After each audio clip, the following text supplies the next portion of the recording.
പക്ഷേ അബ്ദുൽ ഹസീബ് വോട്ട് ചെയ്തോ? ഇല്ല, ഞാൻ എൻ്റെ വോട്ട് ആക്ച്വലി നടപ്പുളം വാർഡിലാണ്, 19-ാം വാർഡിൽ, ബൂത്ത് നമ്പർ 2-ലാണ്. ഞാൻ രാവിലെ തൊട്ട് ഇവിടെ 14-ാം വാർഡിന്റെ ഈ തിരക്കിനുള്ളിൽ വോട്ട് ചെയ്യാൻ മറന്നുമല്ല. ഇല്ല ഇല്ല, സമ്മതിദാനാവകാശം വിനിയോഗിക്കണം. ഇല്ല, ഞാൻ ചുരുക്കി പറഞ്ഞാൽ രാവിലെ ഇരുന്നത് ഇപ്പോഴാണ് പുറത്ത് വരുന്നത്. അതെ, ഒരു പ്രവാസി എന്ന നിലയ്ക്ക് ഇത് ആദ്യത്തെ വോട്ടൊന്നുമല്ലല്ലോ, ഇതിന് മുമ്പ് ഒരുപാട് ചെയ്തിട്ടുണ്ട്. പിന്നെ താങ്കളുടെ വാർഡിൽ നടപ്പുളം വാർഡല്ലേ, എത്ര ശതമാനം ഇതുവരെ ആയിട്ടുണ്ടെന്ന് അറിയാമോ? ഇല്ല, അവിടുത്തെ കാര്യങ്ങളൊന്നും അന്വേഷിക്കാൻ 60% ആയി എന്നാണ് പറയുന്നത് കേട്ടത്. ഏതായാലും ഞങ്ങളവിടെ പോയിരുന്നു. വൈകുന്നേരം ആകുമ്പോൾ ഒരു 75% എത്തുന്നുള്ള പ്രതീക്ഷയുണ്ട്. ഏതായാലും നല്ല സമാധാനപരമായിട്ടാണ് വോട്ടെടുപ്പെല്ലാം നടക്കുന്നത്. പല ബൂത്തുകളിലും സ്ത്രീ വോട്ടർമാരുടെ ക്യൂ ആണ് കണ്ടുവരുന്നത് അല്ലേ? തീർച്ചയായിട്ടും ആ ഒരു പാറ്റേൺ ആണ് കണ്ടുവരുന്നത്. ഷബീഖ് സത്താർ വോട്ട് ചെയ്ത? വോട്ട് ചെയ്തില്ല.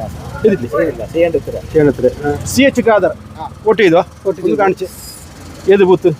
നമ്മൾ 14-ാമത് വാർഡിൽ 1-ാം നമ്പർ ബൂത്ത്, കേക്കേപ്പുറം.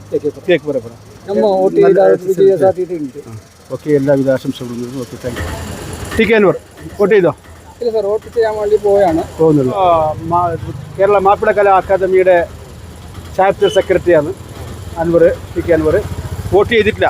ജനാധിപത്യത്തിന്റെ ആണിക്കല്ല് എന്ന് വിശേഷിപ്പിക്കുന്ന സമ്മതിദാനാവകാശം വിനിയോഗിക്കാൻ വേണ്ടിയിട്ട് ജോലിയിൽ നിന്ന് അല്പം ഇടവേള വന്നതാണ്. അത് ചെയ്യാതിരിക്കാൻ പറ്റില്ല.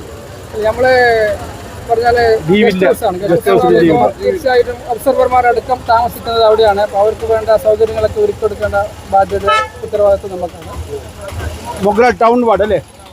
അതെ, മൊഗ്രാൽ ടൗൺ 15-ാം വാർഡിലെ 2-ാം നമ്പർ ബൂത്തിലെ ഒരു വോട്ടറാണ്. പിന്നെ ഇപ്പോൾ എത്ര ശതമാനം ആയിട്ടുണ്ടാവും? ഒരു ഐഡിയ ഇല്ല എനിക്ക്, ചെയ്യാൻ പോകുന്നേ ഉള്ളൂ. എങ്കിലും ഒരു 70% വൈകുന്നേരം ആകുമ്പോൾ എന്നുള്ള പ്രതീക്ഷ. അപ്പോൾ ഞങ്ങൾ മിക്കവാറും മൊഗ്രാലിലും അതുപോലെ തന്നെ പേരാല്, ബദിരാനഗരൊക്കെ പോയിരുന്നു. എല്ലായിടത്തും വളരെ സമാധാനപരമായിട്ടാണ് തെരഞ്ഞെടുപ്പ്. കൂടുതലും സ്ത്രീ വോട്ടർമാരുടെ ക്യൂ ആണ് ഞങ്ങൾ കണ്ടുവരുന്നത്. ഒരു സ്ഥലത്തും ഒരു പ്രശ്നങ്ങളുമില്ല. ഇതുപോലെ തന്നെ വൈകുന്നേരം വരെ എല്ലാം വളരെ സമാധാനപരമായിട്ട് പരിപാലിക്കണമെന്നാണ് ആഗ്രഹം. പിന്നെ പറയുന്ന പോലെ ഒരു സാംസ്കാരിക ഭൂമികയാണല്ലോ, എല്ലാ പാർട്ടിക്കാരും തോളോട് തോൾ ചേർന്ന് പ്രവർത്തിക്കുന്ന ഒരു നാടാണ്. അതുകൊണ്ട് വളരെ നല്ല രീതിയിൽ ഓൾ ദി ബെസ്റ്റ്. താഹാത്തങ്ങൾ വോട്ട് ചെയ്താ? വോട്ട് ചെയ്തു. നിങ്ങൾക്ക് ഏത് വാർഡിൽ വോട്ട്? എനിക്ക് 18 പറഞ്ഞാൽ 18 ഇതന്നെ ഇതേ വാർഡിൽ വോട്ട്. ശരിയാ. ഇപ്പോൾ പിന്നെ എങ്ങനെയാ, സമാധാനപരമായിട്ടില്ലേ? വളരെ സമാധാനപരമായിട്ടായിട്ട് ഇവിടെ നടന്നത്, യാതൊരു പ്രശ്നവുമില്ല. വളരെ സാഹോദര്യത്തോടു കൂടിയാണ് ഈ ഇലക്ഷൻ നമ്മുടെ വാർഡിൽ നടന്നത്. അതുപോലെ പല ത്രികോണ മത്സരമാണ് ഇവിടെ നടക്കുന്നത്. ഒന്ന് മുസ്ലിം ലീഗ്, പിന്നെ അതേപോലെ BJP, അതുപോലെ തന്നെ SDPI, അതുപോലെ സ്വതന്ത്ര സ്ഥാനാർത്ഥി. 4 സ്ഥാനാർത്ഥികളാണ്. ഇഞ്ചോടിഞ്ചുള്ള പോരാട്ടമാണ്. ഒന്നിനൊന്ന് ആര് വിജയിക്കുമെന്ന് പറയാതെ ഒരു സിറ്റുവേഷനാണ് ഇപ്പോൾ, പ്രവചനാതീതമായ ഒരു സിറ്റുവേഷനാണ് ഇപ്പോൾ കണ്ടുകൊണ്ടിരിക്കുന്നത്. വൈകുന്നേരത്താകുമ്പോൾ ഏകദേശം ഒരു 73-ന്റെ പോളിംഗ് വരാനുള്ള സാധ്യതയുണ്ട്. അപ്പം വന്നെങ്കിൽ എങ്ങനെ എന്തെന്ന് നമുക്ക് ആർക്കൊന്നും പറയാൻ പറ്റില്ല. ആര് സ്വതന്ത്ര സ്ഥാനാർത്ഥി ജയിക്കുമോ, അല്ല ലീഗ് ജയിക്കുമോ, അല്ല BJP ജയിക്കുമോ ഒന്നും പറയാൻ പറ്റില്ല. അങ്ങനത്തെ ഒരു സിറ്റുവേഷനിലാണ് ഇപ്പോൾ പോയിക്കൊണ്ടിരിക്കുന്നത്.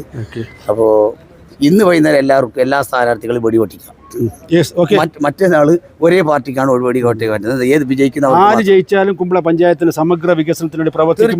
തീർച്ചയായും അതിനു വേണ്ടി എല്ലാ സപ്പോർട്ടും നമ്മൾ കൊടുക്കും. നമ്മളെ സ്വതന്ത്ര സ്ഥാനാർത്ഥി ജയിച്ചാലും കുമ്പളക്ക് വേണ്ടിയിട്ട് ആരാണ് നല്ല വികസനം നടത്തുന്നത്. ഓക്കെ, CMസ ഒരു സജീവ പൊതുപ്രവർത്തകനാണ്. ഒരുപാട് സംഘടനകളിലൊക്കെ പ്രവർത്തിച്ച് പാരമ്പര്യമുള്ള വ്യക്തിയാണ്.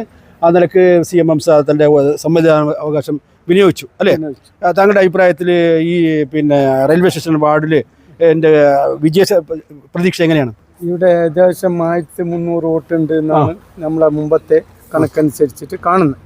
ഈ 1300 വോട്ട്, 300 ചില്ലറ വോട്ടിൽ ഞങ്ങളെ കണക്ക് കൂട്ടൽ പ്രകാരം 1100 വോട്ട് പോളാകേണ്ടതാണ്.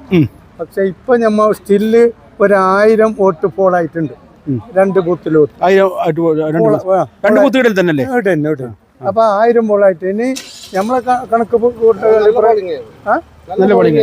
അപ്പൊ ഏകദേശം ഇനി ഒരു 100 വോട്ട് 150 വോട്ടിന്റെ ഉള്ളിൽ അത് പോളേണ്ടതാണ്. അതിലെ വിജയ ശതമാനം നമുക്ക് ഒരാൾക്ക് പറയാൻ പറ്റും. ഈ 1000 വോട്ടിൽ നമുക്ക് ഇപ്പൊ പറയാൻ പറ്റില്ല ആര് ജയിക്കും തോക്കും എന്നുള്ളത് ഇപ്പൊ പറയാൻ പറ്റില്ല. ഇനി വരുന്ന വോട്ട് എങ്ങനെയാണ് അതിന്റെ ദിശ, അത് എങ്ങനെയാണ് പോകുന്നതെന്ന് നോക്കിയിട്ട് നമുക്ക് പറയാൻ പറ്റും. പ്രവചനാതീതമായ ഒരു തെരഞ്ഞെടുപ്പാണ്. നല്ല രീതിയിൽ ഫൈറ്റ് വളരെ സമാധാനപരമായിട്ടുള്ള വോട്ടെടുപ്പാണ്. അതുകൊണ്ട് ഇങ്ങനെ സംഭവങ്ങളൊന്നും ഇതുവരെ രേഖപ്പെടുത്തിയിട്ടില്ല. ഇല്ല. ഓക്കെ, എല്ലാവിധ ആശംസകളും നേരുന്നു. Okay, thank U. അതുപോലെ തന്നെ നമ്മുടെ ജില്ലാ കലോത്സവത്തിന് താങ്കളുടെ പ്രസ്ഥാനത്തിന്റെയും എല്ലാവിധത്തിലുള്ള സഹായ ജില്ലാ യുവജനോത്സവത്തിൽ സ്റ്റേറ്റ് യുവജനോത്സവം താളിക്കടുപ്പ് നടന്നപ്പോൾ ആ ലോ ആൻഡ് ഓർഡർ കമ്മിറ്റിയിൽ പ്രവർത്തിച്ചാണ്. അതിനുശേഷം ജില്ലാ യുവജനോത്സവം കുമ്പള നടന്നപ്പോൾ പബ്ലിസിറ്റിയിൽ ഇപ്പോൾ ഞാൻ എൻ്റെ കഴിവിൻ്റെ പരമാവധി മാഷ് പറഞ്ഞ പിന്നെ അതിനപ്പുറം ചോദിക്കേണ്ടില്ലല്ലോ. കഴിവിൻ്റെ പരമാവധി ഞങ്ങൾ അതിന് പ്രവർത്തിക്കും. ഞങ്ങൾക്ക് കുറേ കാലത്തെ പരിചയമല്ലേ കലാപരിപാടി. ജ്വലനം നാടകമെല്ലാം നാടിനെ ചിരിപ്പിച്ച നാടകമല്ലേ. അന്ന് മായി മാഷ്, ഡോക്ടർ മുഹമ്മദ് കുഞ്ഞി, അതേപോലെ നമ്മൾ അല്ലുച്ച, പൊറിഞ്ചു, ഭാരതിയമ്മ, ഇത് ആസിഫ്, അതായത് അന്നെല്ലാം എല്ലാവരും കൂടി വെച്ച് അതൊരു കലാപരിപാടിയായിരുന്നു. അത് ഗംഭീരമായെങ്കിൽ ഇത് വലിയ ഗംഭീര. അന്ന് തന്നെ ഞമ്മ വയറിനേറെ ഭക്ഷണം കൊടുത്തില്ല. ബിരിയാണി നോൺ സ്റ്റോപ്പിൽ വിളമ്പിയത്. നാട്ടിലെന്തും വന്നു നമ്മൾ എല്ലാവരും ഏറ്റെടുത്ത് നടത്തി തന്നെ.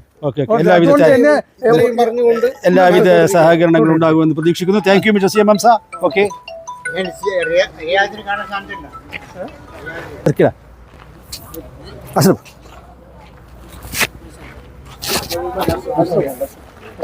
അബ്ദുറഹ്മാൻ UA ട്രാവൽസ് വോട്ട് ചെയ്ത കാണിച്ചേ വിത്ത് പ്രൂഫ്. ഏത് വാർഡ്? എൻ്റെ വീടല്ല, കൊപ്പളം വാർഡിലാണ്, മൊഗ്രാലാണ് വോട്ട് ചെയ്തത്. ഏകദേശം ഇപ്പോൾ ഒരു 60% എത്തിയിട്ടുണ്ടാവും തോന്നുന്നു അല്ലേ കൊപ്പളത്തിൽ 2 വാർഡിലും കൂടിയിട്ട്? 2 വാർഡിലും കൂടിയിട്ട് കൊപ്പളത്ത് പോയിട്ടുണ്ടായിരുന്നു കുറച്ച് മുമ്പ്. ഏകദേശം 1 മണിയാകുമ്പോൾ ഏകദേശം 56% കഴിഞ്ഞു ഞാൻ പോകുന്ന സമയത്ത്. ഇവിടെ മൊഗ്രാൽ രാവിലെ ചെയ്തു. പിന്നെ ശേഷം 80-85% പോകാൻ സാധ്യതയുണ്ട് കൊപ്പളത്ത്. വോട്ടേഴ്സ് കൂടുതൽ സ്ത്രീകൾ തന്നെയാണ് കൂടുതൽ വാർഡുകളിൽ. പിന്നെ ഇതിൽ അപേക്ഷിച്ചിട്ട് സ്ത്രീകളെ കുറച്ച് ആവേശത്തോടു കൂടി ഈ പ്രാവശ്യം ഇങ്ങനെ വരുന്നത് കാണുന്ന എങ്ങനെ? പിന്നെ സ്ത്രീകളാണ് കുറെ സ്ഥാനാർത്ഥികൾ.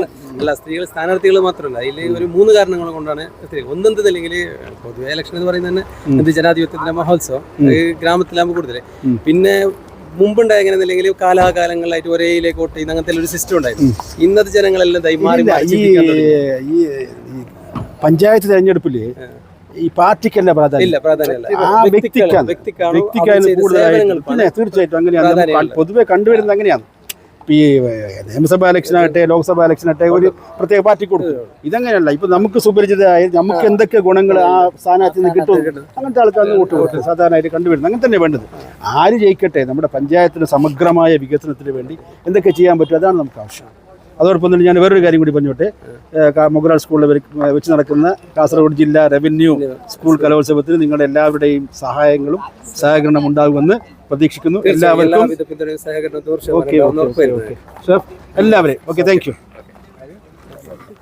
പിന്നെ ചോദിക്കാൻ പറ്റും വോട്ട് ചെയ്ത് കാണിച്ചിരുന്നു എത്ര മതി? ഇത് മതിയോ? ഇത് നമ്മളെ ഞാനും ഉണ്ട്.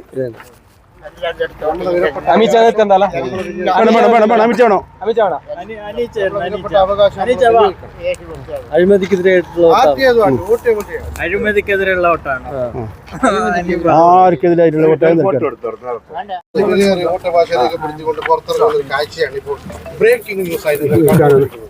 അബ്ദുറഹ്മാൻ വോട്ട് ചെയ്തോ? വോട്ട് ചെയ്തു. ഒന്ന് കാണിച്ചേ.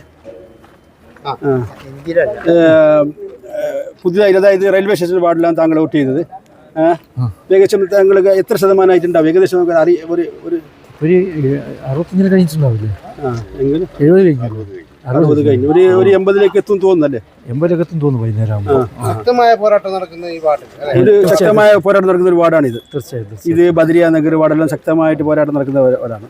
അപ്പോൾ ഏതായാലും താങ്കൾ ഒരു സ്ഥാനാർത്ഥിക്ക് വോട്ട് ചെയ്തിട്ടുണ്ടാവുമല്ലോ. തീർച്ചയായിട്ടും. ആ സ്ഥാനാർത്ഥിയുടെ വിജയ പ്രതീക്ഷ എത്ര ശതമാനമുണ്ട്? എനിക്ക് ഏകദേശം 70% സ്ഥാനാർത്ഥി വിജയ പ്രതീക്ഷയുണ്ട്. ആര് വിജയിച്ചാലും നമ്മുടെ പഞ്ചായത്തിനുള്ള സമഗ്ര വികസനത്തിന് വേണ്ടി പ്രവർത്തിക്കുമെന്ന് നമുക്ക് പ്രത്യാശിക്കാം. തീർച്ചയായിട്ടും. Okay, thank U.